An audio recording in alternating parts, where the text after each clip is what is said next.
Centre जिस centre से paper leak हुआ हो ना, उस पर जल्द से जल्द कार्रवाई हो।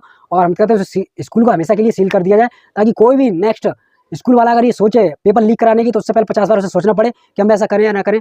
क्योंकि इसमें एक बच्चे का नहीं, दो बच्चे का नहीं, इनके पूरा का पूरा जितने भी बच्चे होते हैं सारे के सारे बच्चों के भविष्य के साथ खिलवाड़ कर दिया जाता है। पेपर लीक होना एक अलग बात है, लेकिन हर बार लीक होना ये कहाँ का नियम में समझ में नहीं आता।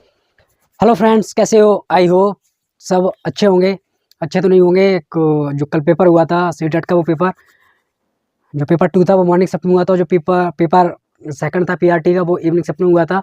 लेकिन पेपर लीक हो गया, इस वजह से लोग जो स्टूडेंट्स हैं वो काफ़ी दुखी हैं और व्यथित हैं। वो समझ सकते हैं इस चीज़ को। और पेपर सुनते हैं कि 4-5 घंटे पहले से लीक हो गया था। तो कोई कहता है कि पेपर इवनिंग शाम के मतलब एक दिन पहले ही शाम को आ गया था लोगों के पास में।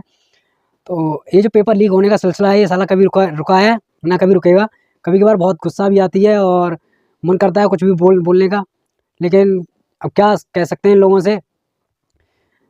मतलब जो पेपर लीक होता है, इसका जो सबसे ज़्यादा असर पड़ता है वो छात्रों पर पड़ता है कि लोग किस तरीके से तैयारी करते हैं, कैसे कैसे प्रिपरेशन करके आगे बढ़ते हैं, कितनी समस्याएं होती है, कितनी दिक्कत होती है। ये पेपर जो लीक कराने वाले होते हैं, मेरी समझ में नहीं आता है इन लोगों को, ऐसे लोगों के पास में क्यों सेंटर दिया जाता है कि ये अपना सेंटर बनाएं। और चंद रुपए के लिए ये इतना बड़ा स्टूडेंटों के साथ खिलवाड़ कर देते हैं कि जिसकी कोई सीमा नहीं है। इन्हें यही समझ में नहीं आता है कि हम 10-20 लाख रुपए में, मान लीजिए कितने भी रुपए मिलते हों, तो ये चंद पैसों के लिए जो बच्चे परीक्षा देने जाते हैं कि 100-100, 150 किलोमीटर सेंटर दूर गया है इतनी सर्दी में, और मेहनत की है, और उनका जितना भी उन्होंने किया था उनका सारे किए किराए पर पानी फेर देते हैं। समझ नहीं आता, चंद पैसों के लिए लोगों की ज़िंदगी के साथ खिलवाड़ कर देते हैं, खेल जाते हैं। मेरी यही समझ में नहीं आता किस वजह से ऐसे स्कूलों में सेंटर दिया जाता है। मैं तो ये कहता हूँ, अगर सेंटर जिस सेंटर से पेपर लीक हुआ हो ना, उस पर जल्द से जल्द कार्रवाई हो। और हम कहते हैं स्कूल को हमेशा के लिए सील कर दिया जाए, ताकि कोई भी नेक्स्ट स्कूल वाला अगर ये सोचे पेपर लीक कराने की, तो उससे पहले 50 बार उसे सोचना पड़े कि हम ऐसा करें या ना करें। क्योंकि इसमें एक बच्चे का नहीं, दो बच्चे का नहीं, इनके पूरा का पूरा जितने भी बच्चे होते हैं सारे के सारे बच्चों के भविष्य के साथ खिलवाड़ कर दिया जाता है। पेपर लीक होना एक अलग बात है, लेकिन हर बार लीक होना ये कहाँ का नियम में समझ में नहीं आता है। तो हम तो ये चाहते हैं, जितना भी एग्ज़ाम हुआ है जिस जगह पे, अब स्टूडेंटों को तो ये कहना है कि जो पेपर जहाँ लीक हुआ उसे वहीं कैंसिल करा दिया जाए। तो अब ऐसा कुछ कह भी नहीं सकते कि पेपर कहाँ लीक हुआ, कहाँ नहीं लीक हुआ, क्योंकि पेपर इस तरीके से वायरल हुआ था ना कि इस तरीके से कोई चीज़ वायरल हो नहीं सकती। अगर आप कहीं भी कुछ भी चीज़ अगर वायरल करो, वो नहीं होगी। जिस तरीके से आजकल जो इंटरनेट का ज़माना है, सोशल मीडिया का टाइम है, और पेपर जिस तरीके से लीक हुआ, ज़्यादा से ज़्यादा पेपर लोगों के पास पहुँच ही गया था। खासकर पेपर पहला जो PRT का इवनिंग शिफ्ट में था, वो पेपर तो ऑलरेडी 4-5 घंटे पहले जब सोचो लीक हुआ हो, तो वो कितने जगह पे नहीं पहुँचा होगा पेपर। हमें नहीं लगता शायद ऐसी कोई जगह बची हो जहाँ वो पेपर ना पहुँचा हो। तो हम बार बार ये कहते हैं कि जहाँ भी जिस भी सेंटर पे से ये पेपर लीक हुआ, जितने भी सेंटर हों, तो ये कहते हैं गवर्नमेंट को एक्शन लेना चाहिए। वो जितने भी सेंटर हों सभी को सील कर देना चाहिए, ताकि नेक्स्ट बार अगर कोई एग्जाम हो तो 50 बार वो स्कूल वाला सोचे कि हम पेपर लीक करें या ना करें। मेरी समझ में नहीं आता, इतनी बड़ी बड़ी बिल्डिंग बना के स्कूल चलाते हैं, इतना बड़ा बड़ा स्कूल चल रहे हैं, कॉलेज चल रहे हैं, डिग्री कॉलेज चल रहे हैं, और लोगों के पास में फिर भी इतना पैसे कमी है कि पेपर चंद रुपये में बेच के पेपर को लीक करा देते हैं। यार ये तो कोई समझने का बात नहीं है। तो ये जो वीडियो बनाने का मेरा मकसद यही था, और वीडियो बनाने के लिए भी मैं स्टार्ट ही गया हूँ, तो इस वजह से थोड़ा टाइम नहीं मिला था ना, मैं कल भी ये वीडियो बना देता। बट जो पेपर लीक होने का सिलसिला था, इसमें सबसे ज़्यादा जो दिक्कत हित की बात होती है वो सिर्फ छात्रों के लिए होती है। कुछ स्टूडेंट होते हैं जो जॉब भी करते हैं और जॉब के साथ साथ पढ़ाई करते हैं। कुछ तो जॉब छोड़ के आ जाते हैं, सोचते हैं 1-2 महीने अच्छे से प्रिपरेशन कर लें, उसके बाद में तब एग्जाम में जाके बैठे हैं, फिर से वही सिलसिला पेपर लीक है, फिर से वो क्या करें। एक कुछ ऐसी हैं जो जिनकी मैरिज हो जाती है, शादी हो जाती है, वो लड़कियाँ होती हैं, वो किस तरीके से टाइम निकाल के अपना पढ़ती हैं, अपना पढ़ाई के साथ साथ में सब कुछ उन्हें देखना पड़ता है, और कैसे मैनेज करती है। वो सोचती है एक बार जैसे तैसे मैनेज कर लें, उसके बाद एग्जाम हो जाएगा तो सब ठीक हो जाएगा, लेकिन फिर भी वही चलता रहता है सिस्टम।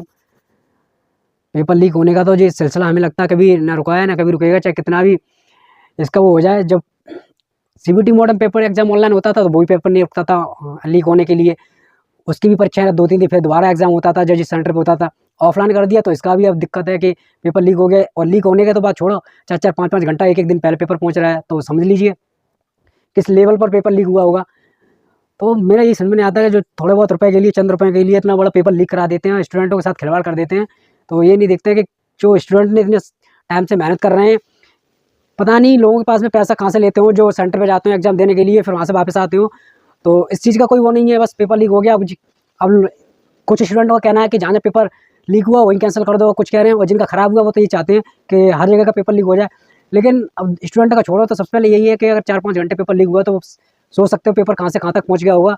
मोस्टली करके सब लोगों के पास में आ ही गया होगा मेरे तो हिसाब से। अब जो इसका नेक्स्ट डेट है कि जो कब होगा एग्ज़ाम, तो मुझे तो लग रहा है कम से कम 20 से 25 दिन या 1 महीने का टाइम तो लग सकता है, अगर पेपर दोबारा हुआ, कैंसिल हुआ। और सीटेट की तरफ से देखो ऑफिशियल नोटिफिकेशन अभी क्या है, आज कुछ ना कुछ ज़रूर आ जाएगा। और उसके बाद में अब क्या करें, क्या करना क्या है, अब सब लोग देख ही रहे हैं कि क्या करना है। ये जो सिलसिला है रुकता ही नहीं है। चंद पैसों के लिए जो लोग स्टूडेंटों के साथ खिलवाड़ कर देते हैं, उनसे पूछो कि किस तरीके से वो पैसे एक-एक करके इकट्ठा करके सेंटर पे जाते हैं एग्ज़ाम देने के लिए। तो उधर से आते हैं, जो लोग ले जाते हैं वो कोई उनके रिश्तेदार नहीं होते जो फ्री में ले जाते हैं इतनी कड़कड़ाती हुई ठंड में। बस मैं यही कहना चाहूँगा, जो पेपर लीक हो गया उन पे जल्द से जल्द कोई ना कोई कार्रवाई हो, केंद्र सरकार के द्वारा हो, ऐसी हो जो नेक्स्ट टाइम पर पेपर लीक करने की कम से कम एक बार नहीं 50 बार सोचें कि पेपर लीक करें या ना करें। क्योंकि पेपर लीक करना तुम्हारे लिए तो लीक करना एक आम बात है, लेकिन जो स्टूडेंटों के साथ खिलवाड़ हो जाता है उसका क्या है, उसका कोई लिमिट ही नहीं है कि कितने लेवल पे पेपर लीक होता है। तो वीडियो बनाने का मेरा यही मकसद था। Thank you so much all of you. अब जो प्रिपरेशन कर रहे हो देखो क्या होने वाला है, और नेक्स्ट एग्जाम अगर मिले तो प्रिपरेशन आपको छोड़नी नहीं है, कंटिन्यू करनी है जो कर रहे थे। अगर आपने थोड़ा गैप दे दिया तो फिर और दिक्कत हो जाएगी। पेपर बहुत अच्छा आया था, ईजी भी आया था। अगर पेपर लीक भी ना होता तब भी ठीक ठाक लोग कर देते। अब पेपर लीक हो गया तो क्या किया जाए। थोड़ा धैर्य बनाए रखिए और नेक्स्ट डेट का इंतजार करिए, देखिए क्या फैसला आता है। Thank you so much all of you.